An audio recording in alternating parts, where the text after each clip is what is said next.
want to welcome everyone to today's forum. I'm Kate Warren. I am the director of the Greater Cleveland American Rescue Plan Coalition, which is housed at the Center for Community Solutions. And one piece of our work with the GCARP Coalition is bringing you, the community, together to forums like this where we can feature important opportunities for you to engage with our leaders about how these American Rescue Plan funds are being put to use in our community. Our coalition is advocating at the city and at the county and at the state level for an equitable and whole recovery from the pandemic. And we are also tracking how local and state governments are spending their ARPA funds. There's information on the table by where you came in about how to follow our work and how to get involved. And I invite any of you to join us in this work, and I'll share a little bit more about that at the end. I do want to take a moment and thank our funders of this work, the Cleveland Foundation, the George Gund Foundation, and the Mount Sinai Health Foundation. And I also want to thank our steering committee members, many of whom are here today. Maybe if you're on our steering committee, you could wave your hand a little bit so folks see who you are. Thank you all for all the work you put in. And with that, I would love to get started with today's forum by introducing our panelists. We are so grateful to be joined today by these four leaders from the city of Cleveland who have been working hard on shaping the initiatives that they're going to be talking about today that are funded by American Rescue Plan Act dollars. So to introduce the folks that are on the stage, Abby Paskey is the Transformative Project Specialist with the City of Cleveland.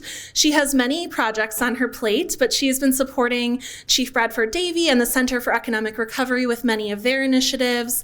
And we're very glad to have her here today to give us an overview of how the Center for Economic Recovery is making decisions about how to invest the city's ARPA dollars.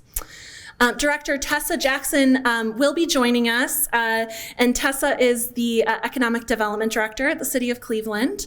She came to Cleveland from New Orleans, where she's been leading as a social entrepreneur and impact investment strategist, working at the intersection of business creation, community revitalization, and real estate finance for over 15 years. Next is Joyce Pan Wong, who's the Director of City Planning for Cleveland. She came to the city from Midtown Cleveland, where she served as the Vice President of Community Development. And one of the projects she oversaw there was Cleveland Walls, a placemaking project that added 19 murals to the Midtown neighborhood and has provided some inspiration for the fund that she will talk about today. And last, but certainly not least, Sonia Pryor-Jones is Chief of Youth and Family Success for the city. And in that role, she oversees not only youth initiatives, but provides strategic direction on how the city designs programs and strengthens services intergenerationally. Most recently, she served as the Chief Strategy Officer for the Boston-based FAB Foundation. And with that, we are very excited to have an opportunity to hear from each of these leaders about some of the important initiatives that they are helping to shape and shepherd. So we will hear from each one of them, and then we will have time at the end for audience questions. And so with that, I'm going to pass it to Abby. Thanks, Kate, and thank you for the invitation for all of us at the city to talk to you about ARPA. So I am not one of our priority leads. I'm not a content expert, but I represent the Center for Economic Recovery, and I'm going to provide some context about how we got into this first docket of initiatives. So when the Biden administration allocated the ARPA funds to local governments, these dollars did not come with an instruction guide on how to decide where this money is going. And as a result, we're seeing different processes that cities and counties across the country are taking on how they will distribute this funding.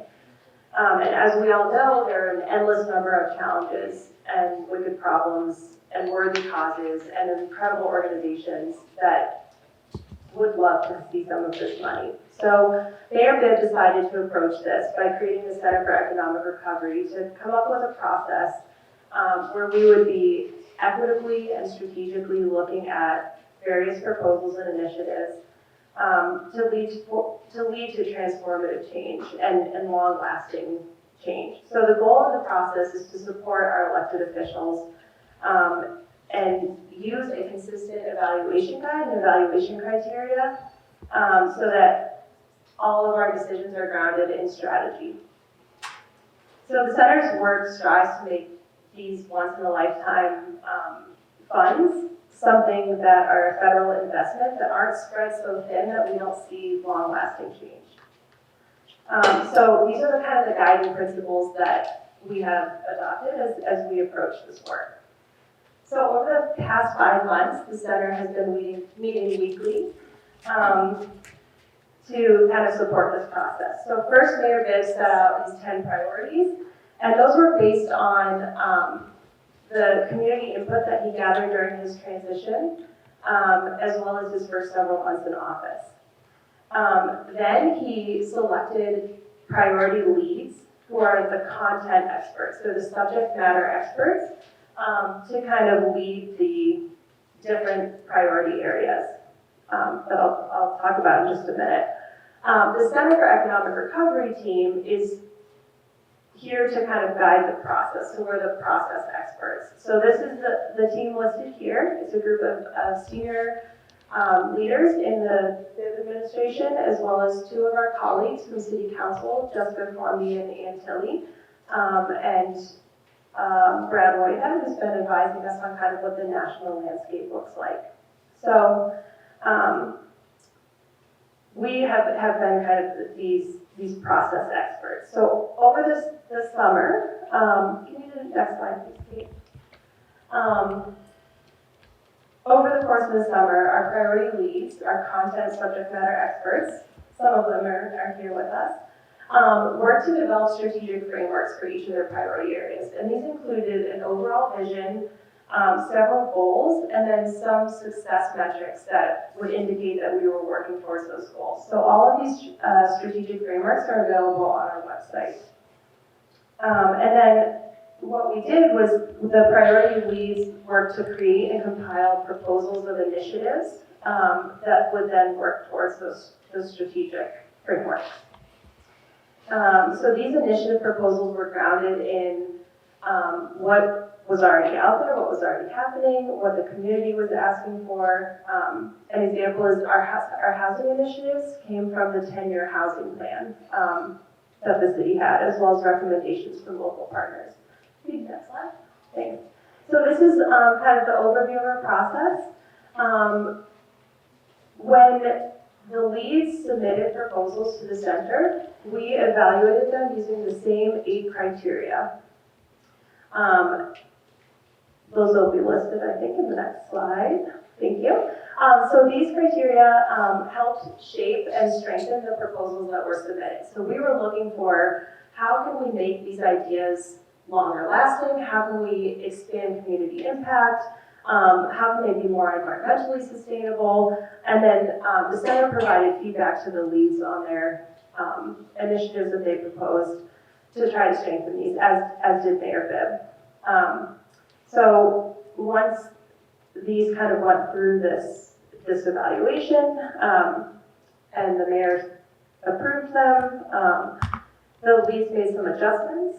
And then the Center for Economic Recovery staff had a sort of compliance process where we checked it with our ethics team, our law team, and external counsel.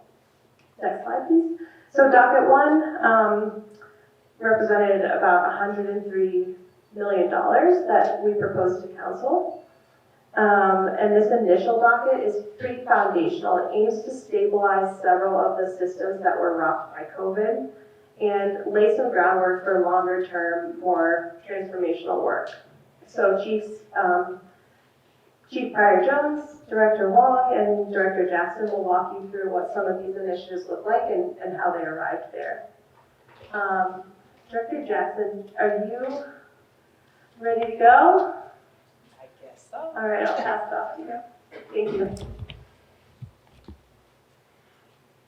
Well, you maybe just like on there. Well, one of the biggest things that when you think about the pandemic was the disparities in impact. So we looked at from Department of Economic Development, we tried to look at some of the things that our approach to racial justice, equity, inclusion through the lens of how do we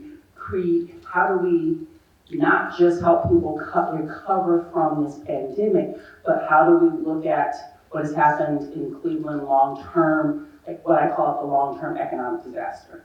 the slow decline, the loss of working class factory jobs, manufacturing jobs, and the disparate impact that it's had on people of color.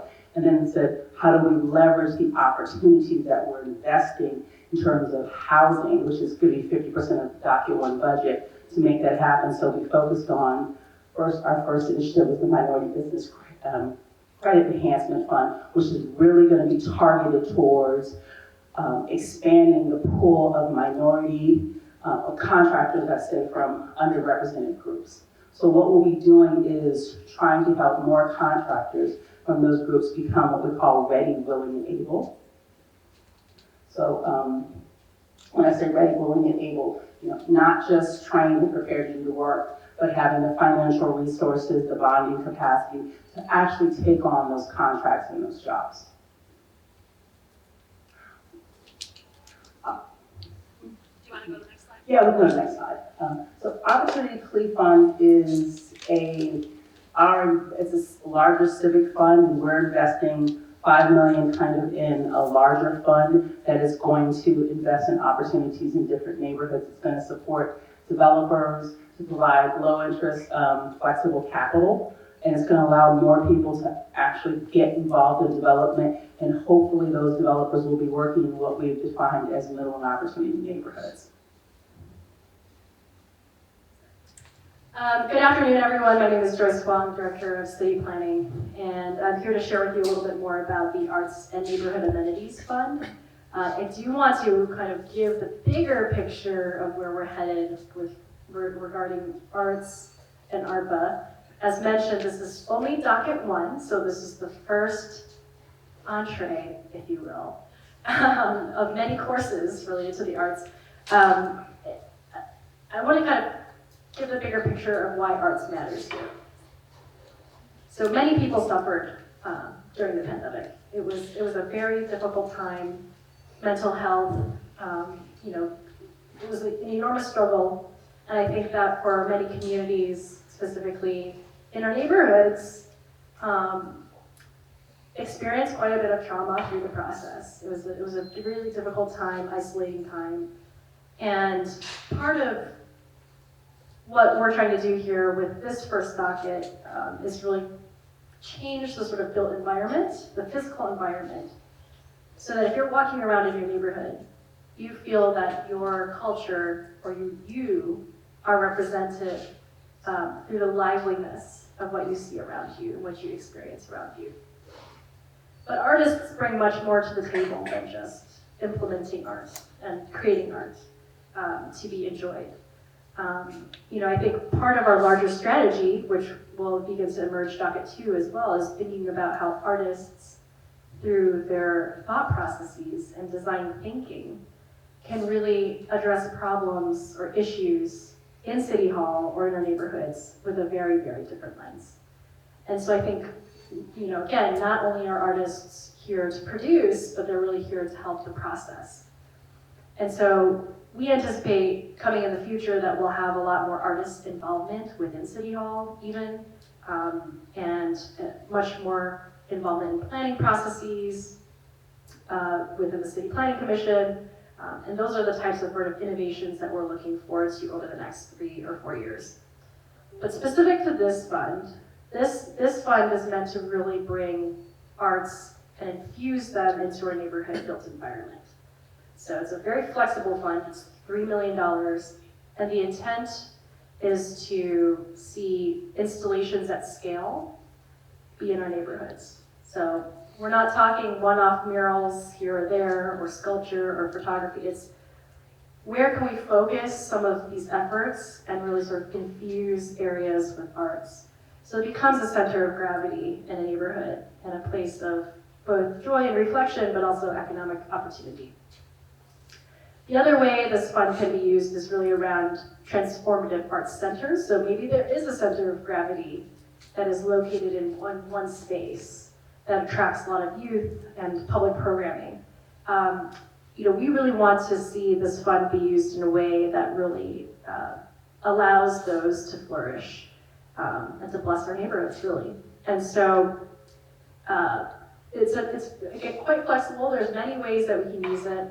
I think that to Kate, your point, there is inspiration from Cleveland Walls, which when I was at Midtown really brought forth a multitude of not just murals but public programs, inspired young people to begin creating their own sculpture and to do their own shows, and installed art en masse.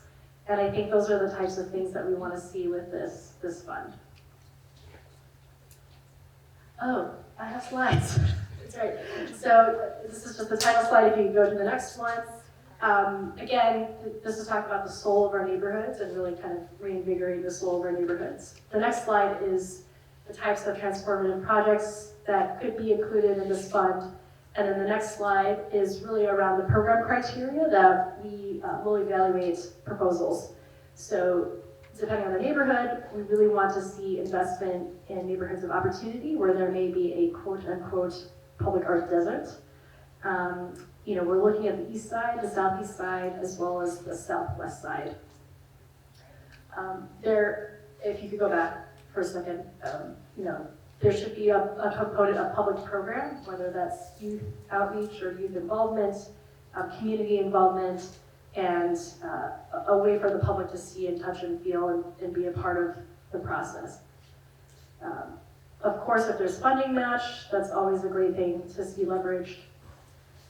We want to see folks be able to have the capacity to execute on some of these projects. We'll look at the percentage of artists involved that reflect the neighborhood. That could be local artists, it could be their backgrounds, regional, cultural, et cetera. And then also the community-based planning process. And so as a part of our ARPA process with City Council, we have established a review committee of 5 residents, 1 council member, and 1 arts organization guide, a 7-member body to review proposals every quarter to determine which are the proposals that we want to move forward on. And so happy to answer questions when we get there. Thank you.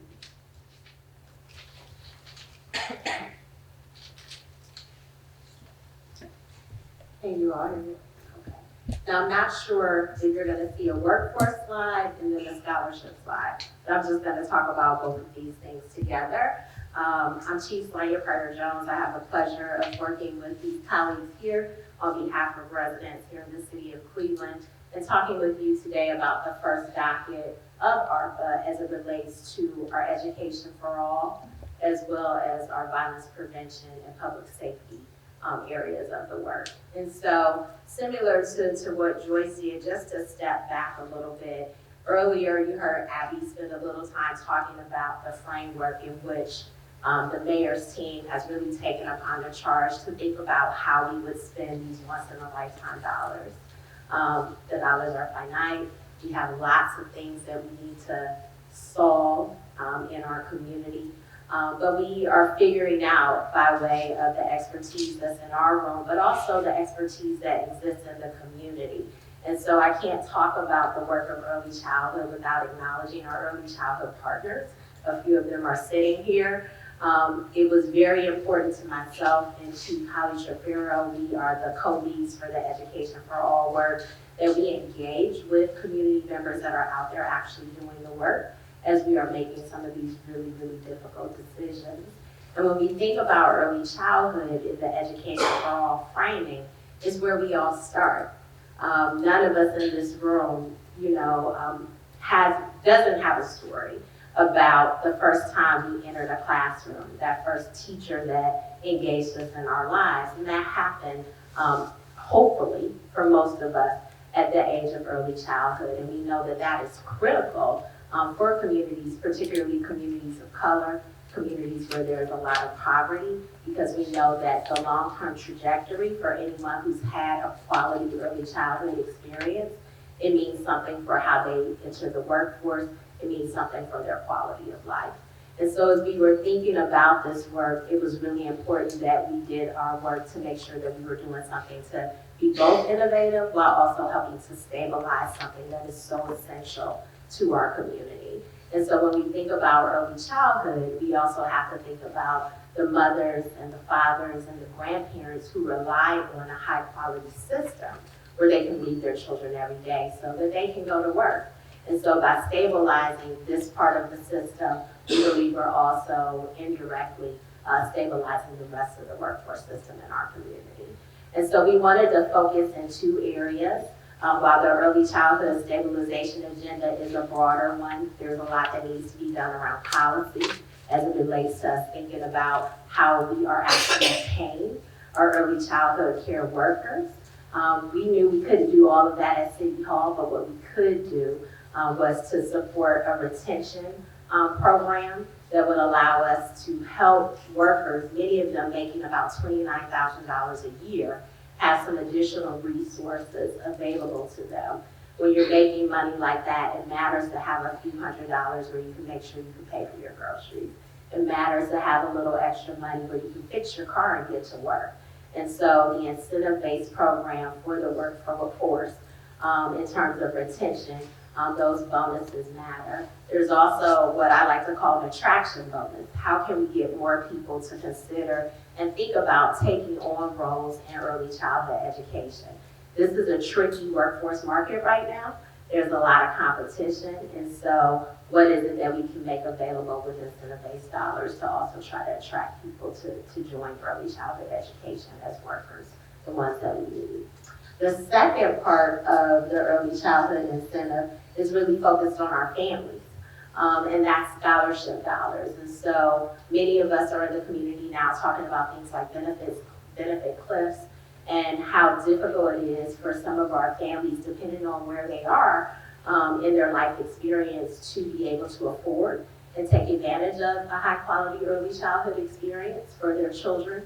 And so these scholarship dollars are an opportunity on a sliding fee scale to support families, those who might be just getting back to work, those who might be making a transition, and so those dollars are there to support them.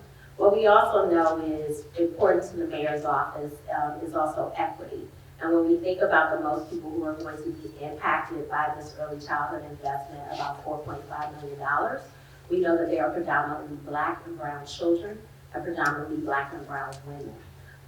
Since the city of Cleveland has such a high percentage of single head of household by Black and brown women in our community. Also, most of our workers currently in the early childhood education space are Black and brown women as well. And so that is a little bit about our early childhood investment. I think I'm also going to talk next, not sure if there's a slide, about the CIT co-response expansion. And so in the world of public safety, in the world of violence intervention and prevention, there are a lot of shifts and changes, things that were working before the pandemic and things that a lot of scholars and people across the country are trying to figure out right now. We have seen an increase in violence around the world, particularly gun violence. Many of our partners also saw increases in things like domestic violence during the pandemic. And so the city of Cleveland is spending our time doing a lot of listening and learning to figure out what are the things that we need to employ in order to really change the trajectory of safety in our community based on what works best for Cleveland. And some of that includes a level of experimentation, but some of that with this particular investment was really what we were seeing to start to have some good traction.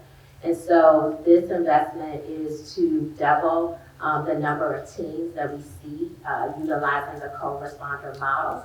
And so to go from 5 teams to 10, allowing for not only police officers to go out when they get calls, but also for them to go out in partnership with social workers to really help best support community members when they go out on the scene.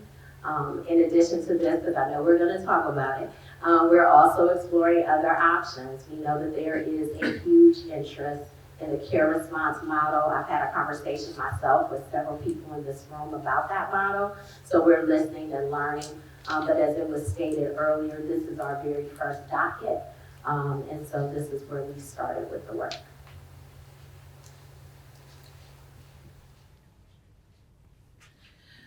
Well, thank you all for that introduction into these initiatives, and maybe for some context for our audience members. This is just a slice of what the administration is doing with their ARPA dollars out of this first docket. I helped organize and participate another forum a few weeks ago, which I'd be happy to share with any of you, on housing, which comprised about half of what was in this docket. And so at the Greater Cleveland American Rescue Plan Coalition, we just want to bring the community information on as much of this as we can. And now we have an opportunity to ask questions of these leaders about these initiatives. And we also, they're also here to listen and hear input on these initiatives. And I would say, as we open it up for the audience to make comments, if you have input to offer and not a question, we just ask that you be respectful of everyone's time in the room and keep it brief and respectful. But I will open it up to the audience for questions. My colleague Kyle Thompson is going to be roving with the microphone. So if you have a question, maybe try to catch his eye, and he will come to you for questions. Cleveland continues to grapple with the consent decree and has pursued policies and programs for alternative law enforcement responses to individuals experiencing a behavioral health crisis, notably through efforts through co-response. However, many other communities have implemented a care response approach, meaning that the response is a health-first approach. It is unarmed, and it is without a law enforcement presence where appropriate. With community members and policy experts highlighting the need and the financial and medical benefits of this approach, will the BIB administration support enhancing its co-response efforts with a care response model in Cleveland? Sure. Thank you for the question, and I appreciate the work that many of our community members are doing to educate the administration about this as a viable option. So we are listening. As I mentioned in my statement before, I've had a couple of conversations with people who are part of our mental health community. I had the pleasure of listening in on a forum that Policy Matters hosted with the folks down in Cincinnati. And so we're all taking a close look at this, and we're going to be making a decision about where it plays out and how it might best play out in the work that we're doing. I can add to that too, just briefly.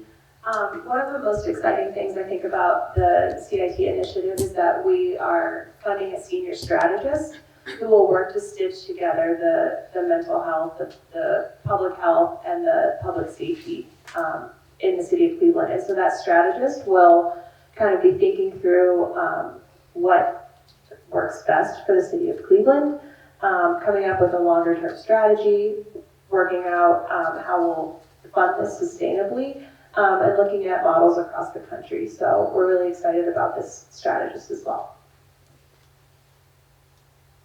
Hi, my name is Gwen Garth, and I'm working with Nebula Connections on a adult literacy campaign.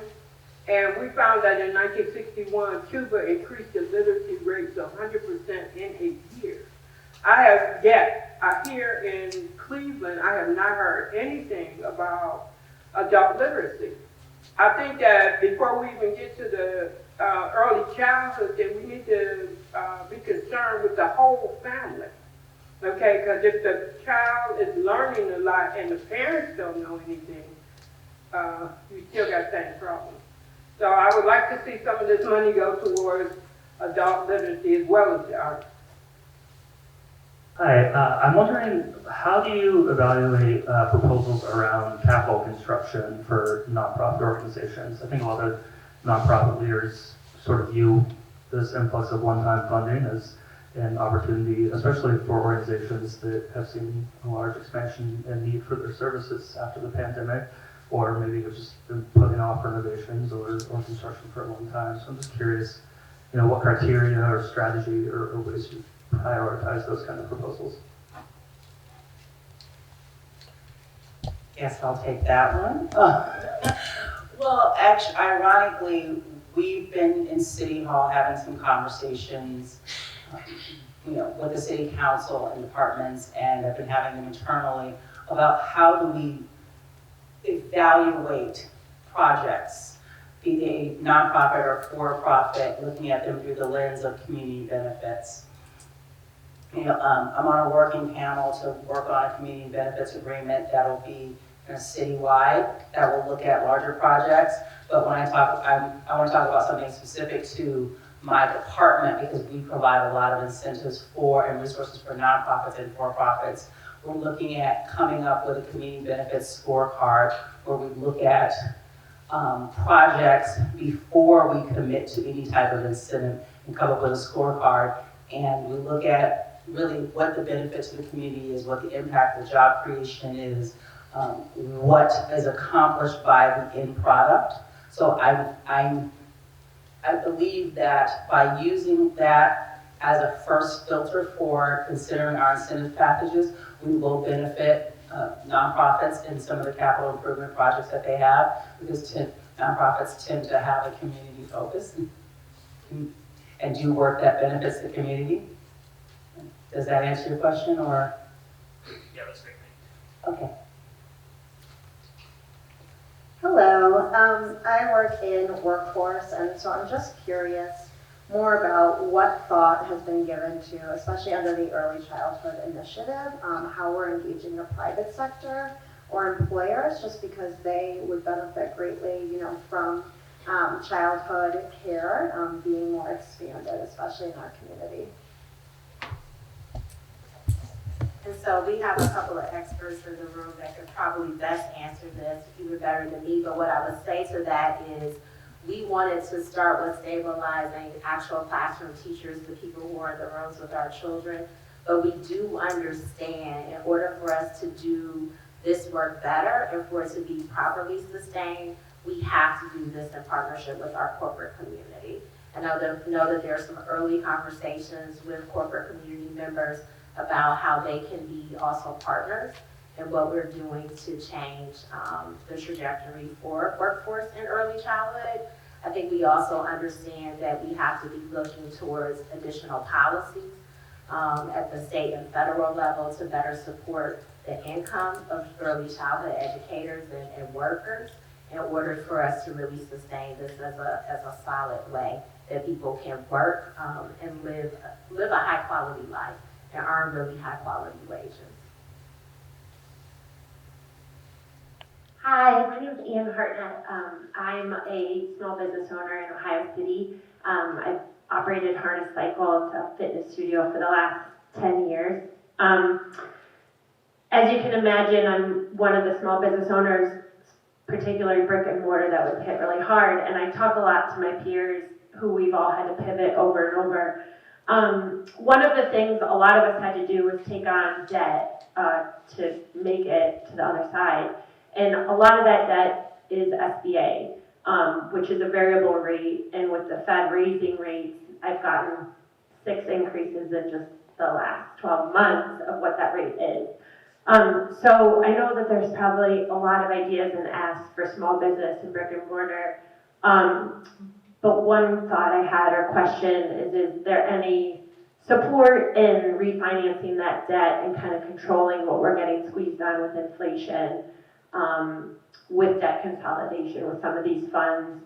Or are there any initiatives in particular to support brick and mortar, being that it's so critical to our neighborhood?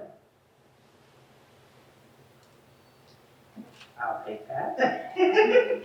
Hi, we met a couple weeks ago.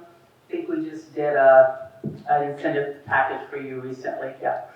Well, and that kind of speaks to some of the stuff that we're doing. We're actually trying to look at our existing programs, the pots of money that we already have outside of ARPA, and figure out how we can leverage those to better help small business. Right now, we're doing I guess you can call it a hot map, and one of our fellows, Peyton over there, yes, I embarrassed you. She's actually been mapping out where we've been putting all of our incentives and what type of businesses we've been supporting in what neighborhoods and wards.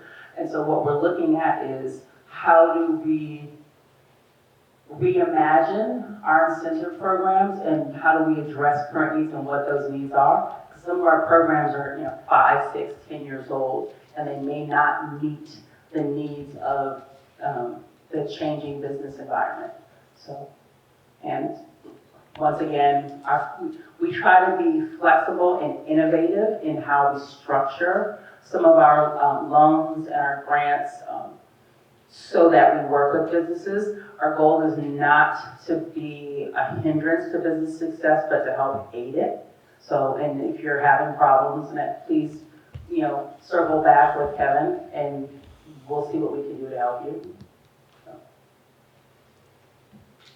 And I'd say that's just not a unique offer. That's kind of how we're trying to do things in economic development, figure out how we can support businesses and help them. So. Hi, good afternoon. So my name is Miranda Rogers, and I'm with the Pregnant with Possibilities Resource Center. And my question is, with a lot of the funds going towards the housing initiative and project, does that address anything towards families and women with children?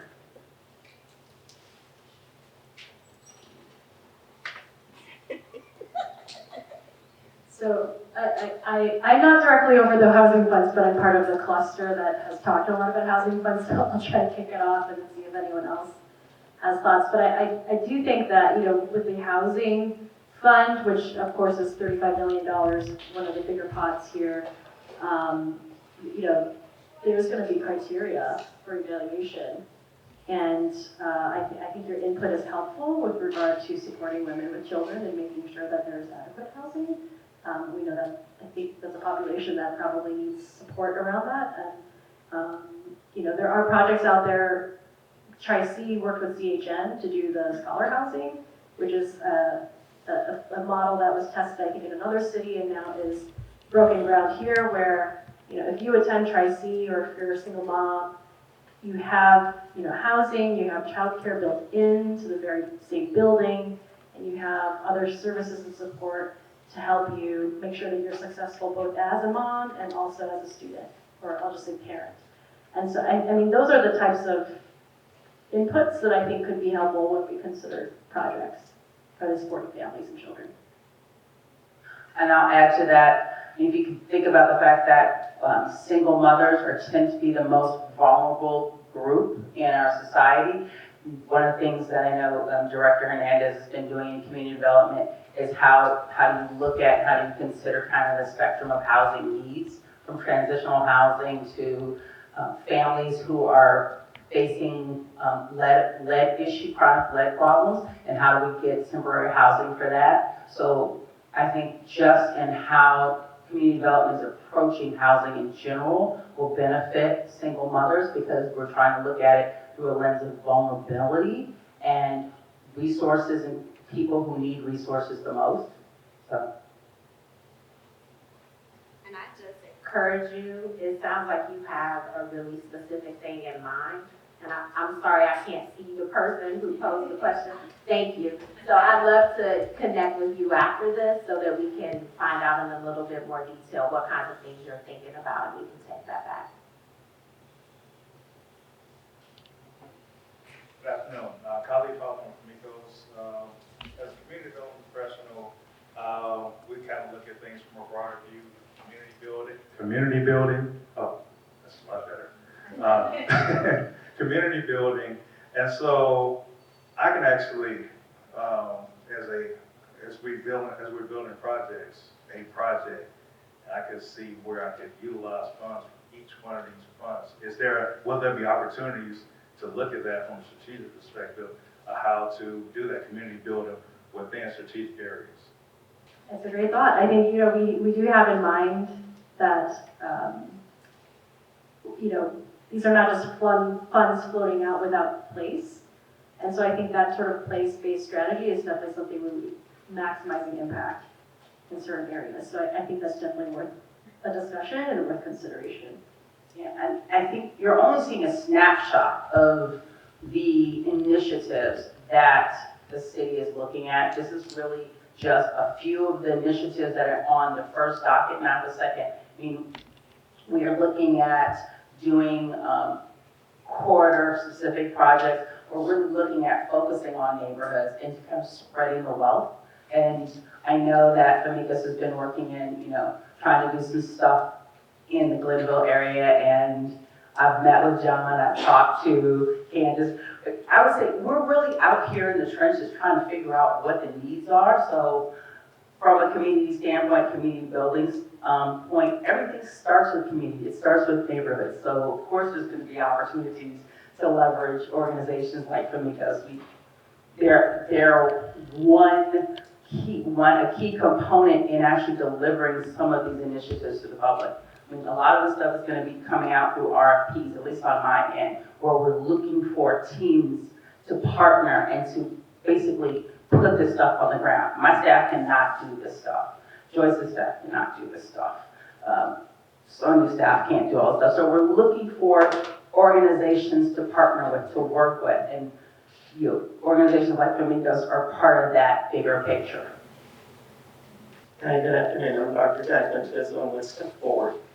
So I want to first say thank you. This is the first time I've heard a comprehensive approach to using these dollars. I want to circle back to something when you talked about the Scholar House. Sitting with me is Starting Point and Pre-Food.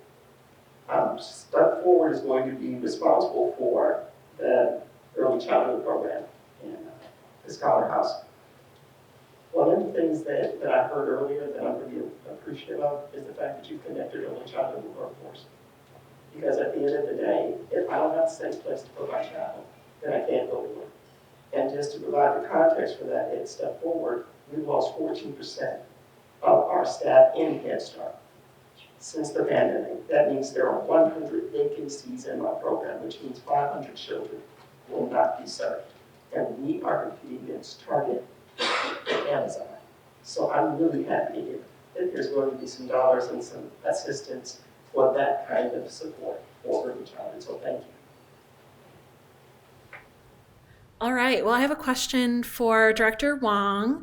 It's a question about why there is no requirement on the funds from the Transformative Art Fund project to support local artists specifically. So I know there was some discussion with City Council about whether there should be that requirement. So I wondered if you could share some context about that.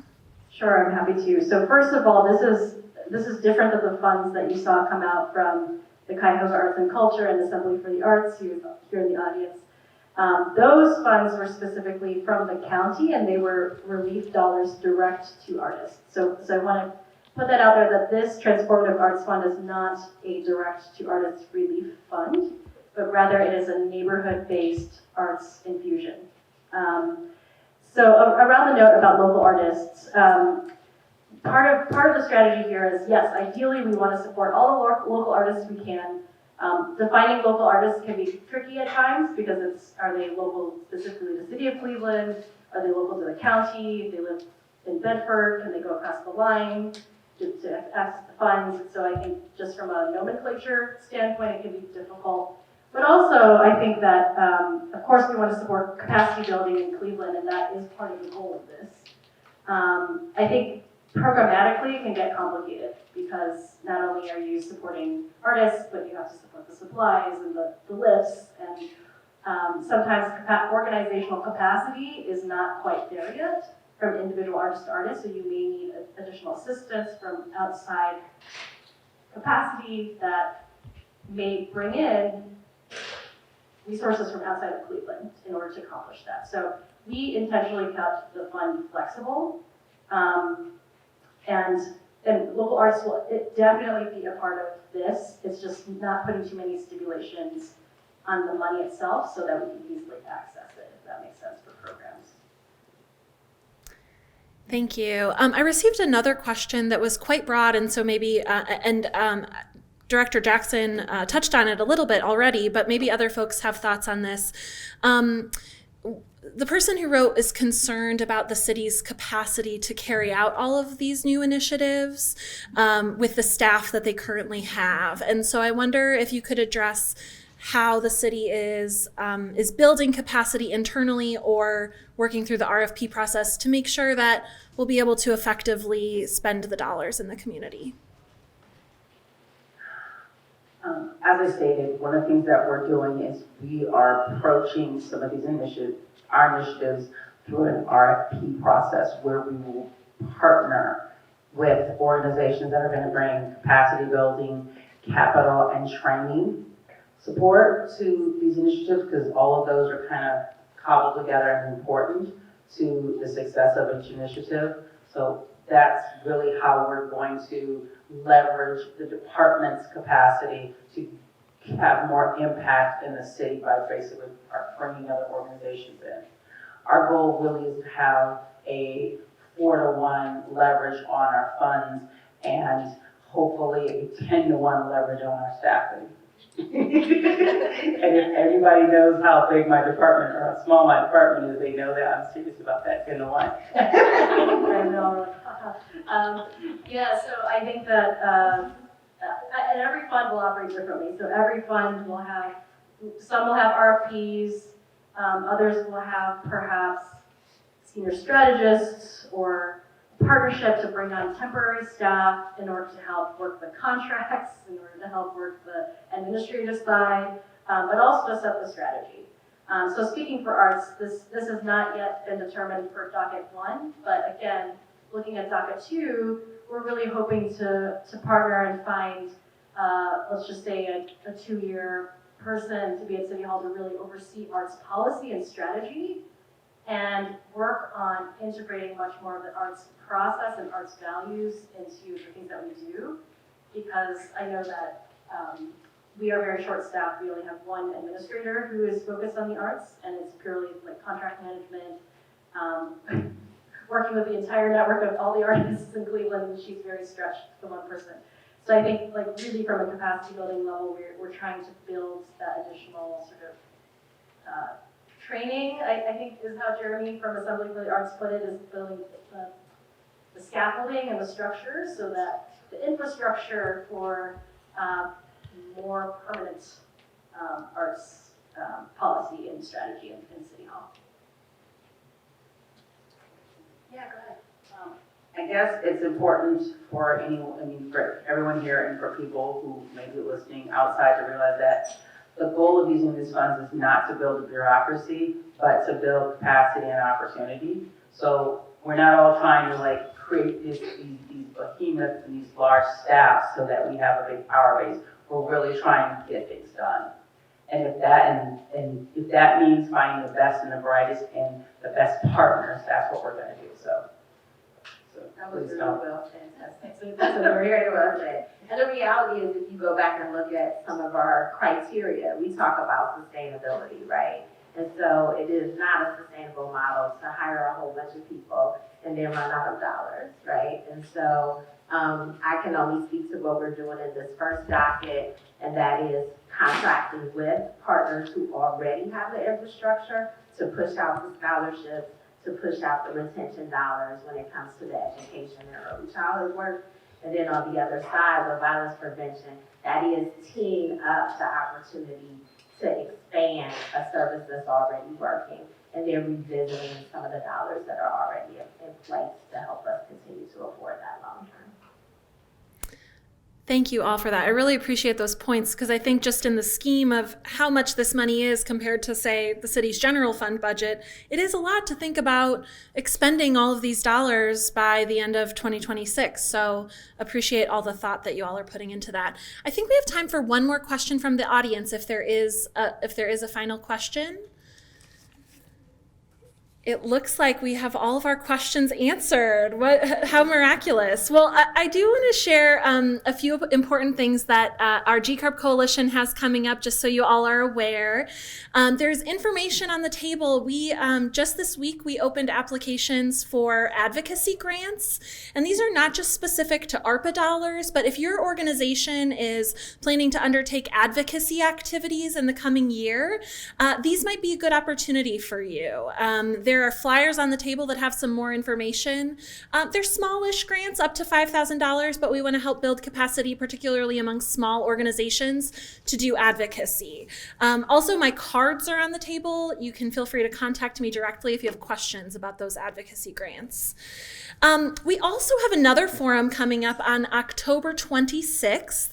I will have registration out, and I will be sure to share the link with all of you who registered for today's event. That forum will be about digital inclusion inclusion, which is another important thing that is being funded by ARPA, both at the city and the county. We will be featuring leaders from the city of Cleveland and Cuyahoga County, talking about ARPA-funded initiatives to increase digital access. So welcome you all to join us for that forum.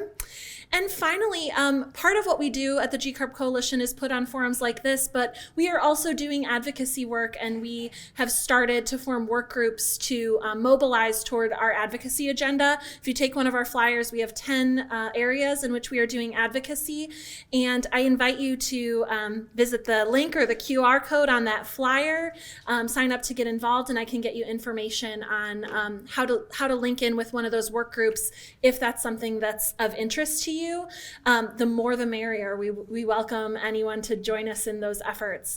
We work on a lot of issues and welcome all of your expertise from your work in the community. So with that, I want to give a warm round of applause to our panelists and thank them for their time.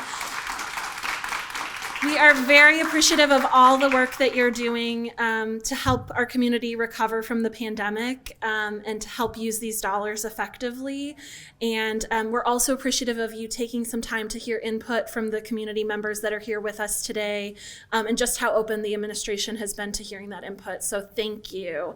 And with that, I hope you all will enjoy a cookie and visit and network, and our program is adjourned. Thank you.